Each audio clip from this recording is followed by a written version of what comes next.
Welcome to Husker Storm blog. This is week 4 of college football. 3 weeks into the books, and we've got another week of what looks to be a better slate of games than last week's. Even though last week still had the upsets and some great games. Last week I went 10-4 with my predictions. Which was pretty solid considering the amount of upsets there were. So the Alabama and Florida State probably had their biggest test so far of the year. And Florida State was impressive. They both pitched shutouts, won 52-0, and both of them look really, really good so far this year. And I think Florida State could run the table very easily. If they can get by Clemson, I don't think they'll have any problem beating Virginia Tech twice, potentially. And there was another upset out west as Stanford shut down Matt Barkley and the USC Trojans. Going into the season, I said Trojans' biggest issue is their depth, their scholarship probation. And it was exposed. They lost their center, and they had to put in a backup, and he struggled big time all day, and they could not create any time for Matt Barkley. And Stanford's defense looked good once again. So if Stanford can get this defense to carry them and play some keep away, they could easily get themselves. They could be competing against Oregon for the Pac-12 North. And there was another upset as the Big Ten disappointed again. Michigan State was destroyed by Notre Dame. I know it was only 20-3, but that's destroyed when you only score 3 points at home. The game was lopsided the whole entire game. More salt to the wound for the Big Ten, as this was the one they needed to win. And the Spartans, they just looked terrible offensively. Now, they've always the Irish has been a mismatch for them the past couple of years. Last year, the Irish beat them by 17, 30-13. This year, they beat them by 17, 20-3. So,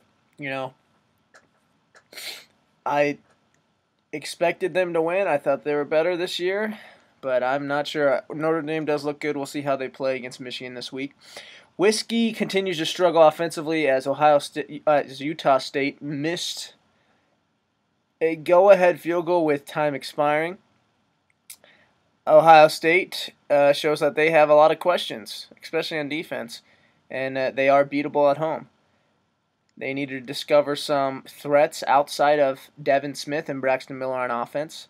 And how about Pitt? They actually won a game against a very overrated Virginia Tech team. After Virginia Tech struggled against Georgia Tech, I didn't think they were going to be as good as a lot of people thought they were going to be this year.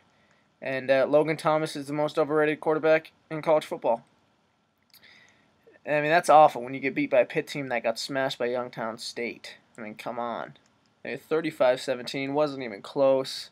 So they fell in my poll, and they're never, ever going to crack it again unless they go 11-1 and win a BCS bowl game. The Louisville Cardinals, held off the Tar Heels in what was a surge by North Carolina in that one, and they stopped them on 4th and goal to get the win in that one. And same with Missouri, they stopped ASU on 4th and goal as ASU missed an extra point attempt and would have been within a field goal, but instead they're within 4 and were forced to score a touchdown, and they weren't able to do so.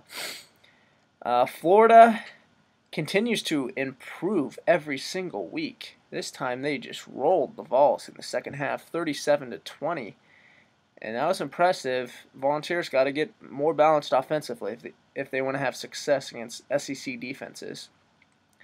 Utah upset the Cougars. They can still win without Jordan Wynn. Texas and Ole Miss, they put up some points. And Nebraska's defense returned. And Martinez was magic again through the air. So week 3 was crazy. But I went 10-4. and my overall record is 27-13.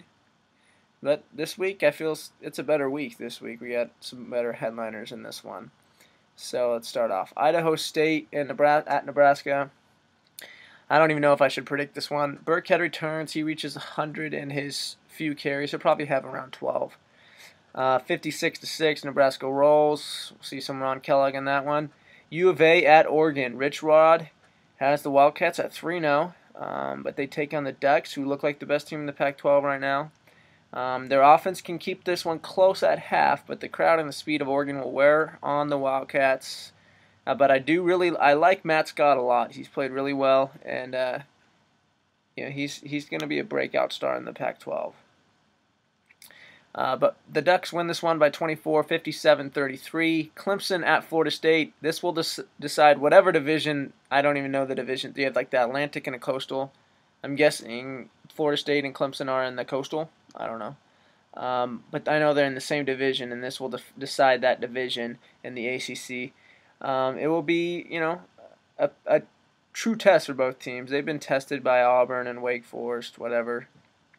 Florida State's had no adversity yet, so let's see how they react to adversity. Last year, they didn't react very well to adversity. They struggled. So the Seminoles, they looked ridiculously impressive last week. Let's see if they continue and get that running game to continue to play well. But look for the Tigers to do enough offensively to stay in this one. I think Ellington, Watkins, and Boyd are going to keep them in this game. But the Seminoles will impress again at home, 37-24. Kansas State at Oklahoma. Expect a shootout. We saw that K-State didn't have the athletes last year to stay competitive in this one. It was close at half, but Oklahoma ran away with it. It could be the same story if Colin Klein cannot keep the ball away from Landry Jones. K-State will do enough offensively to win the time of possession and keep this one competitive, but OU proves it's still the best team in the Big 12, 51-38.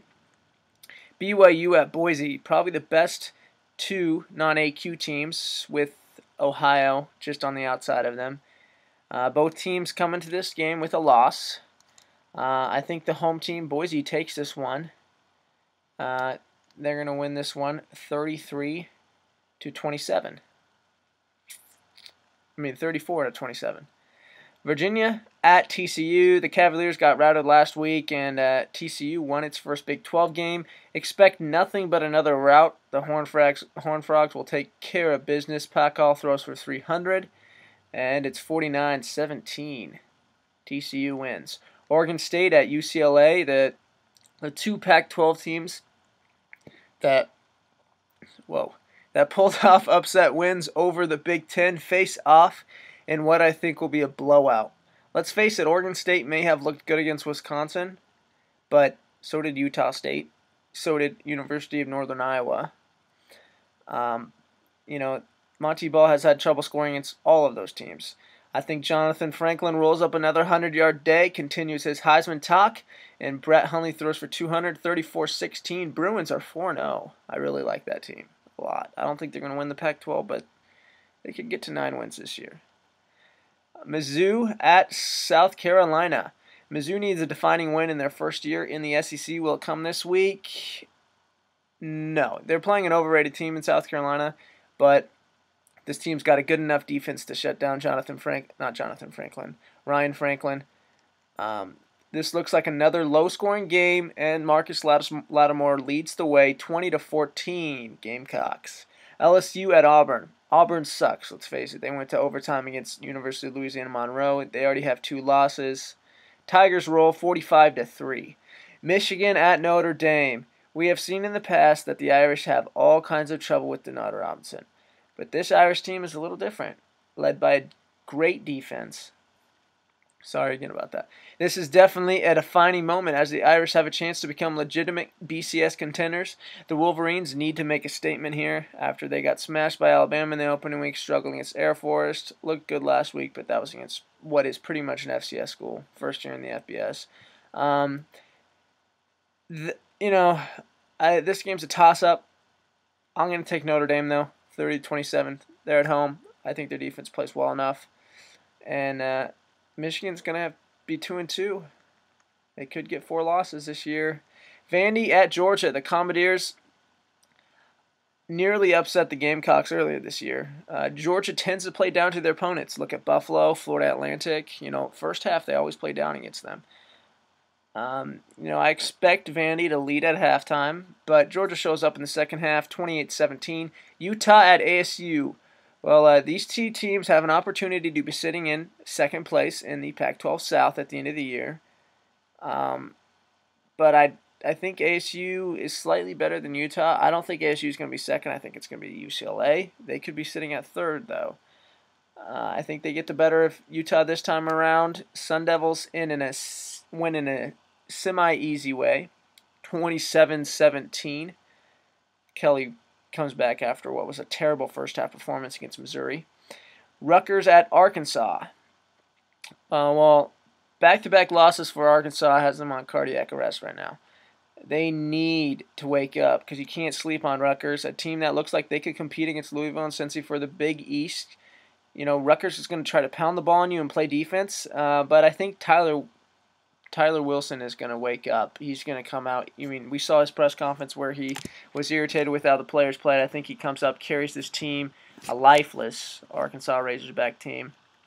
They win this one 38-21. So that is the end of my prediction video for week 3. Check back, or week 4. Check back next week for week 5 of college football as this season is cruising by. Thanks for watching. Go Big Red.